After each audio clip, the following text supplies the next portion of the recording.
So the super uber rare uniques are back in Diablo 4 as of right now, but they come with a bit of a warning this time around, straight from the dev team. I'll explain in just a moment. Now, this is the second update of the day for the game that is live right now. If you missed the first update related to what's going on here, check out my previous video on the channel. Plus, we've got some official replies about the Barbarian class and what is going on with the Necromancer and this nerf. An update about that one as well. Also, the Sorcerer is a very big discussion within the community. We're going to take a look at that. But yeah, we're going to start here about this one right here. The unobtainable is temporarily unobtainable. And yeah, you guys may remember that they temporarily disabled Uber Uniques from dropping in-game while they addressed an issue with Helltide chest drops. And it was a mess. Many people got their hands on these super rares when they apparently shouldn't have. Now, of course, the hotfix is live right now, according to Adam Fletcher. It says, our second Diablo 4 hotfix for the day is now out. This brings uber unique items back into the game. Let's dive into the actual hotfix notes straight on the Blizzard website right here. And of course, they did say they fixed that issue where the uber unique items had an unintended higher chance to drop from Helltide chests. Now, the developer note says this: with the above change, we have re-enabled uber unique drops in Diablo 4. In total, we have discovered that only 142 accounts obtained an uber unique between the launch of 1.04 and when we disabled uber unique items from the game on the evening of July 6. Now, we do not plan on removing these items from the accounts. In the future, we may need to take action to maintain fairness within the game when a bug or exploit impacts the gameplay of others. So, it seems like if you were one of the lucky few to grab yourself one of these 6 super unique rare items within the game, looks like you can keep it. But if this were to happen again in the future, it looks like that they may consider taking it away. It seems like some people are upset about this. They actually want it to be fair right now. They're demanding that, hey, Blizzard, take this away from these people. They don't deserve it whatsoever. I say it is what it is and leave it alone, because I think it would be so much worse to take this away from people right now. I think that would be absolutely horrible. Now, the article goes on to say this right here: gameplay changes. They said Helltide chests will now have the chance to drop any unique and not be restricted to specific item slot limitations from any chest. Developer note: with the above change, players will now be able to find unique items from all Helltide chests. Uber unique items also have a chance to be found from all chests. So, this is it. Go into the Helltides no matter what. It seems to be functioning as intended, and you have your chance of grabbing one of these super uber unique items from Helltide chests. It'd be so cool if I could just find one. That would be freaking awesome. Let me know if you guys actually discover one during this evening if you decide to hop on. Well, it's evening over here for me at least anyways. Maybe it's early, bright in the morning for you. Who knows? So let's head on over to Twitter where we got those questions about the Necromancer, Barbarian, and yes, official dev replies. Let's get into this. All right, so we have Nick who says this: will you put Bloodlance back to what it was after the crashing game issue is fixed, to where aspect of Hungry Blood doesn't have a cap of Blood Lances per cast, or the cap to enhance Blood Lance? Great question. Adam Fletcher does say there will be adjustments made to legendary aspects so the interaction doesn't hamper performance, which leads to crashes. So it's an issue with this actually causing a crash for the game itself. You believe that the Necromancer is actually responsible for that. So yeah, again, to reiterate what he has also said previously, is that this fix is hopefully going to be coming with the launch of Season 1 or very shortly after. So yes. All right. And we have this one right here from Ross, who says, always intend on buying 2 copies, so not an issue there. Just noticed last night with the first M&K and being able to aim Hota that my crit splash damage multipliers were always double and constant. Love controller as Diablo 3 Xbox player, auto aim Hota is half the damage.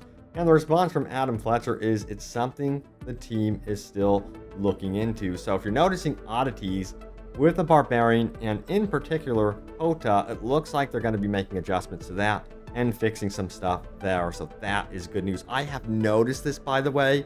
It feels like half the time my Hota is not doing the damage it is supposed to be doing. And it's one of the reasons I have not really pursued a build there. So I'm like, yes, finally someone actually mentioned it, and it looks like it is an actual thing. I thought it was going nuts.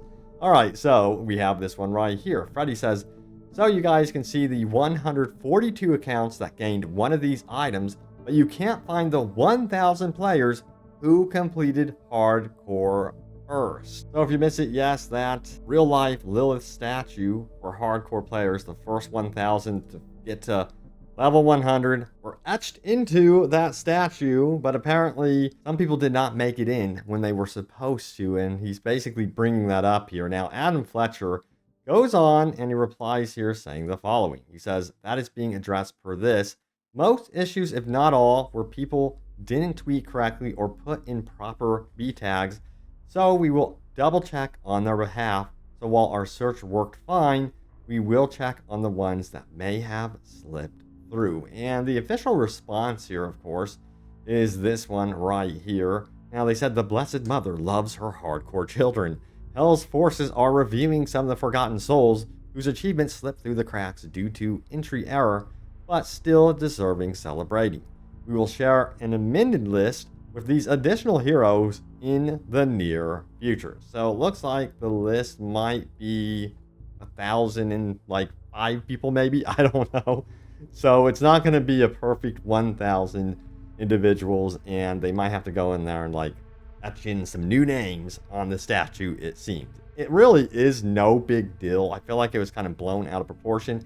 And yeah, I felt like Blizzard would be on it, considering how on it they have been about like adding things to the game, like teleportation straight into a nightmare dungeon. Well, not straight into a nightmare dungeon, at the beginning of a nightmare dungeon, but they've done a great job there, you know? So yeah, I expected this to be fixed, and it looks like they're working on it. So yeah.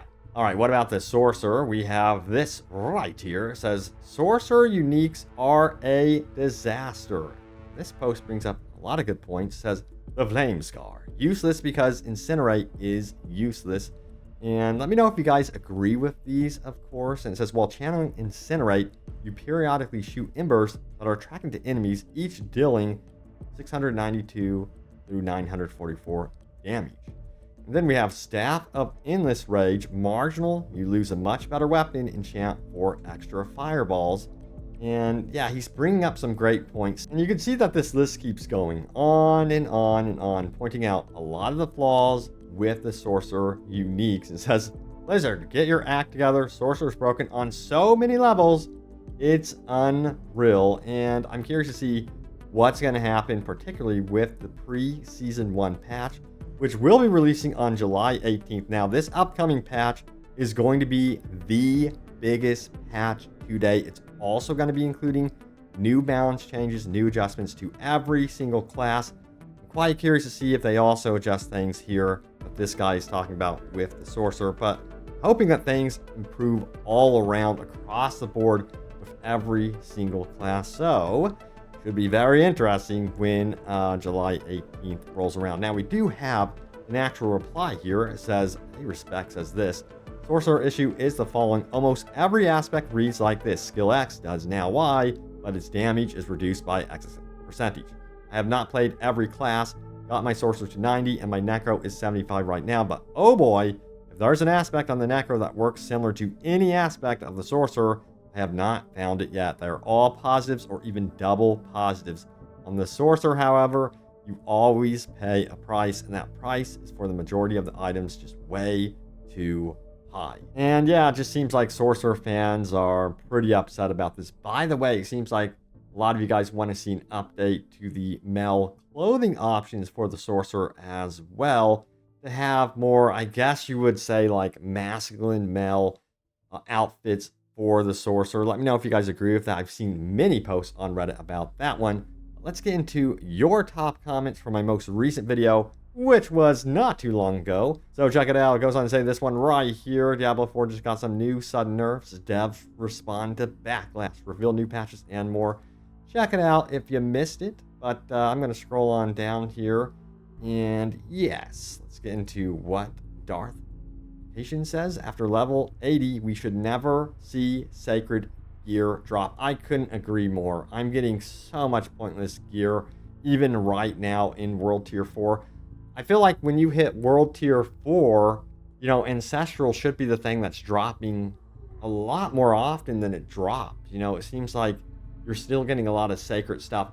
Now, one thing that people do miss out on, and this is interesting, is the fact that you can take aspects from Ancestral gear and put it on a sacred piece of gear and essentially level it up, upgrade it to Ancestral. That is a thing, but it's not really advertised that much, and I feel like people kind of like throw away all of their sacred gear at a certain point, when in fact some of that sacred gear is still very much top tier. Now, I just think that this should be reworked.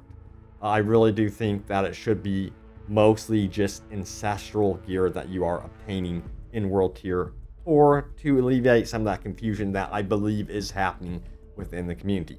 Alright, next up we have this one right here, Felmira, who says, I totally agree that once we hit 70, unless you plan to push to Uber Lilith, there's not really much reason to farm or play other than these minimal upgrades. Can't funnel gear to alt, no boss progression, gets too expensive and annoying to respec, and lack of storage for keeping multiple builds on a single character or same class. So my opinion on this one is they should have had more world bosses that unlocked after like level 70 and then maybe even level 85. Have more totally new experiences. And you know, I want to see world bosses that also have a sense of urgency when it comes to the actual boss calling in support units. I think that's kind of lacking right now. It'd be cool to have a period of waves of, you know, demons or what have you coming after you as you battle a world boss. I think that would be so cool to have to manage something like that.